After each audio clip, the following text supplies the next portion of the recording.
성소라는 거는 말 그대로 거룩한 장소라는 얘기예요. 거룩한 장소를 이야기하시는 거예요. 그러니까 거룩한 장소를 이야기하시면서 그곳에서 뭔가를 지으려고 하는데 그게 뭐냐 하면 이게 성막인데 이게 하나님이 우리들에게 가르쳐 주신 거예요. 이게 나중에 이게 교회가 돼요. 교회가 되는데 이제 나중에 찬찬히 이렇게 말씀드리겠는데 맨 앞에 이제 넘기라고 할 때 넘겨요. 이게 이제 성막의 모습이에요. 성막은 말 그대로 천막인 거예요. 거룩한 천막이라는 얘기예요. 거룩한 천막에 대한 이야기가 이제 여기 나오고요. 이게 이제 하나님께서 말씀하셔서 지은 성막을 이제 이미지해서 만들어 놓은 거예요. 그래서 이 안에 여기 맨 앞에 이제 막 불이 올라오고 있어. 불이 올라오고 요걸 번제다. 그리고 뒤에 있는 거를 이제 물을 담아 놓는 건데 이게 물두멍이라고 있고요. 요걸 이제 성막이라고 이야기해요. 성막이라고 이야기하고 이 앞에 부분, 이 앞에 부분은 성소, 그리고 이 뒤에 부분은 지성소 이렇게 이야기합니다. 그래서 나중에 이제 다 그 이야기를 말씀드릴 텐데요. 이게 다 이제 천으로 해서 이제 만든 거고요. 그래서 이 전체를 가르쳐서 거룩한 천막이라서 성막 이렇게 이야기합니다. 그래서 이미지로 저 가운데는 구름 기둥이 있었다라고 이제 상상을 그렇게 하고 있어요. 그래서 구름 기둥이 있어서 이스라엘 민족이 어디로 이동하려고 하면 구름 기둥이 이렇게 움직이면 그 구름 기둥을 따라 움직였습니다. 낮에는 구름 기둥이 저렇게 있었지만 이렇게 주변을 이렇게 덮은 것 같아요. 주변을 쫙 이렇게 덮어가지고 그늘을 만들어 주시고 불기둥이 있었는데 불기둥은 어디 있었나라고 이제 정확하게 위치는 얘기 안 하세요. 그래서 이 번제단 있는데 이게 이렇게 해서 이제 불기둥이 있지 않았겠냐 이렇게 이야기를 하고 있어요. 그래서 불기둥이 이렇게 쫙 있으니까 또 밤에는 춥지 않게 이렇게 막아주신 모습을 이게 성막이라고 표현하고요. 다음 장 넘어갈게요. 이게 이제 그 성막에 있었던 위치와 이 상황들이에요. 이게 다 이제 그 당시에 텐트가 있었겠죠. 이 가운데는 이제 성막이고 주변에 12지파가 있는 거예요. 그래서 3지파씩 해가지고 이 12지파가 사방에 있었고 가운데 성막이 있었다. 이렇게 이제 이야기를 하고 있고요. 그런데 여기 보게 되면 이건 상상이고 그 당시에 천이 있었겠어요. 지금에야 이게 2000년대 들어오면서 코롱이라든가 뭐 이런 데서 이렇게 성막을 만들었지. 이 당시에 천막이라고 한다는 건 천을 구하기가 쉽지 않았을 거예요. 그러니까 아마 이렇게 기둥 세워갖고 나무를 얼기설기 이렇게 짓지 않았을까. 이게 이제 저희 생각이고요. 저희들의 일반적인 생각이고요. 넘어가 주세요. 요게 이제 성막 모습인데요. 성막 안에 이 4겹의 천이 있었어요. 이게 체크선 같은 거, 또 이 천, 그 다음 겉으로는 이렇게 해달 가죽, 이렇게 이런 모습들이 있었습니다. 넘어가고요. 요게 이제 제사장이 입었던 옷을 그렸는데요. 오늘 왜 이걸 또 보여드리냐면 호마노라는 것하고 에봇이 나와요. 그러니까 에봇이라는 게 뭐냐면 요 조끼를 에봇이라고 해요. 요 조끼를 에봇이라고 그러고, 근데 호마노가 뭐냐 그러면 이 어깨에 뭐가 이렇게 있는 것 같죠. 견장같이. 요 어깨에 있는 거를 호마노다 이렇게 이야기를 합니다. 그래서 이따 나중에 말씀 나눌 때 이제 이야기를 하려고 미리 다 보여드렸습니다. 예, 이상 지우시면 됩니다. 네. 예, 오늘 이렇게 말씀하셨는데 하나님께서 이스라엘 민족에게 이렇게 나오고 난 다음에 거룩한 장소를 구별하라. 이렇게 거룩한 장소를 만들었어요.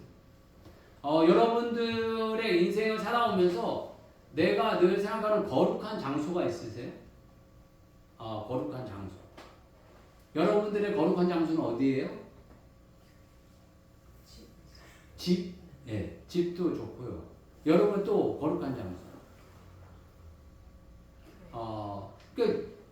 그냥 뭐 아무 생각 없이 그냥 이렇게 사람들이 다 사는 거예요. 그냥 막 이렇게 살았어요. 뭐 거룩한 장소하면 집이라고 생각하는 분도 있고 어떤 분들은 뭐 어디라고 또 이거 다른 분 직장이 거룩하다 뭐 이렇게 생각하는 분도 있고 또 어떤 분은 어떻게 학교가 거룩하다 이렇게 생각하는 분도 있고 역시 간사님이요. 예. 교회 이렇게 생각하는 분도 있고 또 이렇게 또 그런 사람은 없겠죠. 뭐 술집 뭐 이런 거를 이제 거룩하다고 생각하는 사람도 있을 거예요. 과거에 있었을 수도 있어요. 뭐 그런데 이거 하나님께서 거룩한 장소를 만들어내는 거룩한 장소, 성소를 만들어내는 이스라엘 사람들에게 성소를 만들어내는 거예요. 그러니까 여러분들의 마음속에 이곳은 거룩한 곳이야 라고 생각되는 그런 곳이 있어야 된다는 거예요. 이곳에 가면 나를 새롭게 하는 곳이야. 나를 깨끗하게 하는 곳이야. 내가 변화되는 곳이야. 라고 하는 그 장소가 있어야 돼요. 그런데 요즘 시대에는 정확하게 정답을 이야기하면 교회가 그런 장소야. 교회가 그런 장소다. 그런데 이런 어떤 교회적으로 이제 그런 장소이긴 한데 이 성막의 이 특징 가운데 가장 큰 특징이 뭐냐면 이동수단이 가능한 그 성막은 말 그대로 텐트잖아요. 거룩한 곳이 한 장소가 아니라는 거예요. 그 위치가 아니고 이동이 가능하다는 이동이. 그러니까 거룩한 이 성소는 어떤 면에서 장소적 개념이 아니라는 거예요. 위치적 개념이 아니고 어떤 부분에선 나중에는 그거를 신약적으로 이야기하면 관계적 개념이래요. 관계적. 좋은 관계가 거룩한 거예요.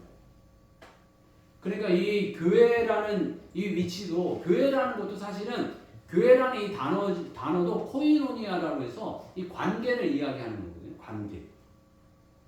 그리고 이 건물은 교회가 아니고 건물은 예배당이라고 표현해요. 예배당. 이게 장소적 개념이지 그 어떤 위치적 개념이 아닌데 여러분 안에 이런 거룩한 어떤 그 장소가 또 거룩한 관계가 거룩한 시간이 있기를 주의 이름 축복합니다. 그래서 누군가를 만나면 내가 거룩해지는 거예요. 누군가와 교제하면 내가 조금 더 나은 사람이 되어져 가고 조금 더 경건한 사람이 되어져 가고 조금 더 착한 사람이 되어져 가고 조금 더 영적으로 예수님 닮아가는 사람이 되어져 가는 것 그런 시간이 필요하다는 거예요. 여러분들의 인생 가운데 그래서 누군가를 꼭 만나고 싶다. 누군가와 교제하고 싶다. 또 아니면 장소적 개념으로 그곳에 가도 좋다. 라는 이런 어떤 개념이 있어야 되는 거예요. 그래서 예수님께서는 성소, 이렇게 장소적 개념을 가져라. 그리고 거룩해지는 곳을 가져라. 그리고 거룩할 수 있는 시간을 가져라. 그래서 1년에 3번은 반드시 가져라. 그런데 또 월삭으로 매월 드리는 예배도 있고 뭐 그 시시때때로 드리는 예배들이 많이 있었어요. 근데 요즘에는 이제 장소적 개념으로 교회가 여러분들 집 주변에 있잖아요. 그러니까 너무 감사한 거예요. 그러니까 이 장소적 개념으로 여러분들이 가까이 이 거룩한 장소가 있다는 건 큰 축복입니다. 그래서 마르고 닳도록 교회를 왔다 갔다 하시면서 내가 주님을 만나고 주님과 교제할 수 있고 내가 새로워질 수 있는 그런 그 위치를 갖는 건 중요한 거고요. 그 다음에 이 그 위치의 그 특징 가운데 하나가 아까 그 그림 가운데 쭉 보셨지만 이 성소의 위치는 모든 사람들의 중앙에 있었어요. 중앙의 위치에 딱 있었어요. 가운데 딱 위치에 이렇게 있었어요. 가장 좋은 곳에 이렇게 있었던 거죠. 그러니까 성소를 중심으로 이 성막을 중심으로 이 모든 그 이스라엘 백성들이 이렇게 배치가 되는 거예요. 동서남북으로 이렇게 배치가 되는 거죠. 그래서 동서남북으로 배치가 돼서 외부에서 공격이 들어와도 이 성소를 중심으로 이 성막을 중심으로 이렇게 방어가 되고 이 공격이 되는 그런 어떤 모습을 보여주시고 있고요. 그래서 옛날에 보게 되면 외국에도 가게 되면 가장 좋은 위치에 교회가 있어요. 보면 가장 좋은 위치에 교회가 있습니다.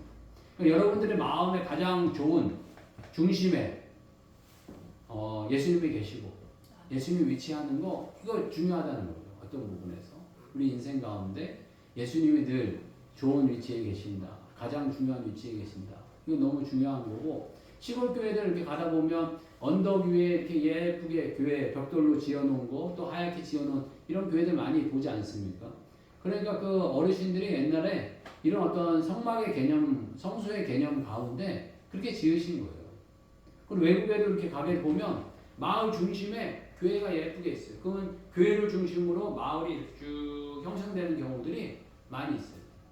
그러니까 이건 한마디로 이 구약의 어떤 그 성막의 개념과 같이 그렇게 믿음으로 마을을 이렇게 형성하고 만들어갔던 것들을 보게 되고요. 저희들의 인생 가운데 요즘엔 어떤 교회를 중심으로 집을 짓거나 이렇게 하기가 쉽지 않은 상황이지만 늘 마음속에 교회가 중심이었으면 좋겠어요. 교회를 중심으로 이렇게 여러분들의 마음을 생각하고 또 시간도 여러분들 교회를 중심으로 무언가 이렇게 계획하고 이런 일들이 있었으면 좋겠고요. 그래서 하나님께서 이 성소라는 개념을 말씀하시면서 장소적 개념, 그런데 장소가 고정된 장소가 아니고 이동된다. 특징적으로 이동할 수 있는 장소를 하나님 계획하셨고 그 위치는 가장 중앙에, 가장 중심에 놓도록 그렇게 하셨다라는 것을 기억했으면 좋겠고요. 두 번째로서는 이 성막을 짓는데 하나님께서 준비할 그 용품들을 명령하세요. 그 준비할 용품들을 하나하나 다 명령하시는데 보니까 3절에서부터 우리 8절까지 쭉 준비할 내용들을 쭉 이야기하고 계신데 첫 번째가 금과 은과 노시예요.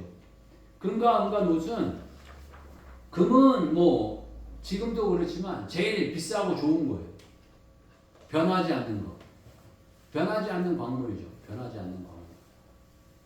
그리고 은도 가장 귀하게 쓰이는 것 가운데 하나죠. 그 노는 이 당시에 뭐 철 뭐 이런 게 없었기 때문에 노는 아까 이렇게 물 씻는 그 그릇하고 그 앞에 이제 번제단하고 이런 걸 만드는데 사용되어진 그 도구들로 또 쓰였고 여러 가지 기구들을 만들 때 노수로 많이 만들었어요. 그래서 노시 이렇게 쓰였고요. 두 번째로서 이제 나오는 용품들을 보게 되니까 청색 자색, 홍색질과 가는 배실과 염소털이었어요.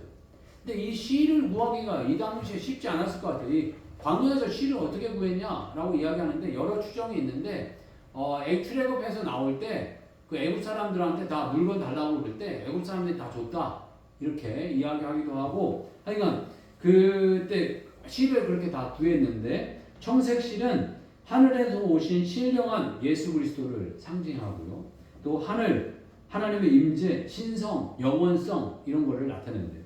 자색은 보라색 계통인데 보라색은 왕권이에요. 권위. 이 혹시 보라색 좋아하는 분 계시나요? 이분은 좀 권위가 있는 분이고요. 예.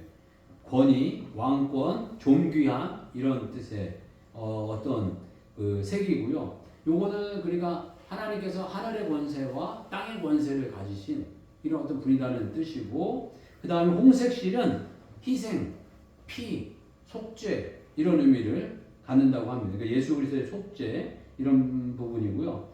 가는 배실은요, 죄 없는 완전한 의로움 이런 뜻이랍니다. 그 염소털은 죄를 덮는다. 그 다음에 대속 이런 의미를 갖는다 이렇게 표현하고요. 또 세 번째 테마로 나오는데 붉은 물들인 수량, 가죽과 해달의 가죽과 조각목 이렇게 세 종류가 나옵니다. 붉은 물들인 수량은 구약적 의미로는 희생 제물, 번제, 속죄 이런 어떤 의미로 나타내고 신약적 의미는 예수 그리스도의 희생 이런 부분으로 나타납니다. 그 다음에 해달의 가죽은요, 이게 정확하게는 어떤 동물인지는 잘 안 나온대요.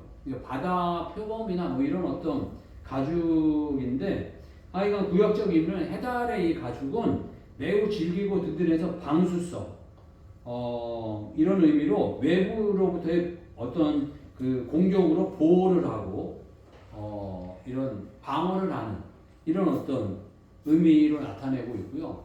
요건 이제 신약적인 의미는 예수 그리스도의 겸손함을 나타낸다 이렇게 표현하고 있습니다. 그러니까 조각목은 이 당시에 대단히 흔한 나무였대요. 지금 우리나라로 이야기하면 아카시아 나무 있잖아요. 아카시아 나무를 조각목이라고 이렇게 표현하지만 이거는 광야에서 쉽게 구하는 보통 일반적인 그냥 뭐 발에 걸고 치는 이런 나무였는데 하나님의 손에 붙들려서 쓰임 받게 된다. 이런 어떤 의미가 있고요. 아까 그 성막 보게 되면 기둥이 있었잖아요. 막 여러 기둥이 쭉 있었는데 그 기둥이 다 조각목으로 쓴 겁니다. 그 나무로 조각목으로 썼다 이렇게 하시면 되겠고, 이거는 신약적인 의미는 예수님의 인성을 나타낸다고 합니다. 등유, 광유, 향료와 분향할 향을 만드는 향품 이런 것들이 있었는데 등유는 성막에 불을 밝히는 일을 했기 때문에 어떤 그 성령의 빛, 그리스도의 생명 이런 것들을 상징한다라고 표현하고 있고요. 관유는 제사장이 쓰는 의미인데요. 제사장이 쓰는 기름이에요. 그래서 신약적인 의미는 성령의 임재, 기름 부음 이런 어떤 의미가 있고요. 또 분향할 향품은 기도입니다. 뭐 향기, 향품 이런 것들은 되게 이제 기도를 나타내는 때가 많이 있습니다. 그래서 하나님께 드리는 기도 이런 어떤 모습이 나타나고요. 마지막으로 이제 다섯 번째는 호마노와 에봇과 흉패에 붙일 보석 이런 것들을 이야기하는데 아까 기억하셔요? 에봇이 뭐라고 그랬죠? 제사장이 입었던 조끼를 에봇이라고 합니다. 그리고 호마노는 제사장이 어깨에 붙였던 이 어떤 그 보석인데 견장과 같은 이런 보석이었습니다. 구약적인 의미로 에봇은 제사장이 입는 옷으로 가장 중심적인 의미였는데요. 그러니까 제사장 같은 그런 어떤 구별을 나타내고 또 그 중보자 이런 어떤 의미가 있습니다. 그리고 신약적 의미로는 예수 그리스도는 대제사장이셨다라는 의미로 나타내고 있고요. 호마노는 어깨에 붙인 그 보석이었는데 그 어깨에 붙인 그 보석은 그냥 멋있으라고 붙인 게 아니라 12지파의 이름이 거기다 새겨져 있었어요. 그러니까 이 백성을 어깨에 짊어진다. 백성을 돌본다. 이런 어떤 의미가 있죠. 그래서 이 호마노는 예수님의 중보적 사역과 너희는 우리의 양이다. 이런 표현을 하지 않습니까? 그러니까 목자가 양을 돌보듯이 돌보아 주시는 거다. 라고 하시고 그 에봇 가운데 보면 보석이 이렇게 막 있었는데 그게 12개가 있어요. 12지파를 상징하는 보석인데 이 가슴에 이게 양들을 생각하시고 백성들을 생각하시는 그런 어떤 제사장의 이런 어떤 모습을 상징하고 말씀해 주시고 있습니다. 그런데 이런 모든 것들을 하나님이 다 지시하신 거예요. 지시하신 대로 디자인하신 거예요. 그러니까 어떤 부분에서 이 교회는 하나님이 지시하시는 대로 디자인하고 만들어져 간다. 라는 것을 기억해 보게 되고요. 어떤 용품은 구하기가 쉬웠을 거예요. 그런데 어떤 용품은 구하기가 어려웠을 거예요. 대단히 어려운 그런 어떤 모습이었지만 그럼에도 잘 순종해서 그걸 잘 하나님께 바쳤고 만들어가는 모습을 갖게 됐고요. 또 세 번째로 나타나는 것은 이 성막을 만든 이 이유를 보게 되면 이 여호와 하나님을 위해서 지었다는 거예요. 너희를 위해서 지은 게 아니라 나를 위해서 지었다 라고 표현하고 계세요. 8절 보게 되면 내가 그들 중에서 보아의 성소를 그들이 나를 위하여 짓되 이 성전은 이 그 백성들을 위해서 지은 게 아니라는 거예요. 하나님을 위해서 지은 거고 하나님을 위해서 지은 것이 이 백성들의 중앙에 있었고 가운데 있었다는 것을 우리들에게 말씀해 주시고 있습니다. 그래서 이 성막은 약간 구별되어지고 성스러운 장소인데 그래서 구별되어져 성스러운 장소가 나를 위해 만들어진 게 아니고 하나님을 위해서 만들어졌다라는 거예요. 우리 인생을 살아가는데 끊임없이 살아갈 때 사람은 다 나를 위해 살아요. 그렇지 않나요? 나 잘 먹고 나 잘 살려고, 내 자식 잘 되고 내 가족 잘 되고 다 그렇게 살기를 원해요. 그런데 하나님은 그거 원하시지 않는 거예요. 먼저 그의 나라와 그의 일을 구하라. 그리하면 이 모든 것을 너희에게 더하시리라. 사람이 이타적이 된다는 건 어려워요. 힘들어요. 이타적이 되는 건 남을 먼저 사랑한다는 건데요. 그건 부모가 돼도 쉽지 않은 것 같아요.